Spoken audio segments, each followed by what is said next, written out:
Hello, what's up guys? Pagpasok ko sa store ng Pacifica ay bigla silang nagulat. Para silang nakakita ng artista. Relax lang mga ate, kuya. Ako lang to, Jeff De Ocampo. Subukan mong ibigin. Pag hindi ka lumigaya, saka mo ako limutin. Shoutout nga pala sa staff ng Pacifica. Maayos at masisipag na empleyado. At dahil dyan, masasabi ko na, Pacifica, nakakasiguro, gamot ay laging bago. Ang galing no? Pumasok na nga ho pala kami para silipin ang itlog sa egg incubator. 11 pieces ang aking pinasalang, pero isa pa lang ang napipisa.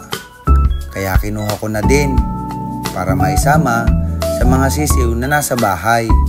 Bumili na din ako ng chick booster para may pagkain ang boyfriend mo na mahilig sa chicks. At iyan, hawak na ng anak ko ang sisiw. Dumaan nga din ho kami sa Generica para bumili ng vitamins at gamot ng aking mga anak. Para patas lang, ang mga anak ko at ang mga alaga kong manok ay parehas na may bitamina. Napadaan na din kami sa panaderia kaya bumili na rin ako ng tinapay na pangmerienda ng aking pamilya.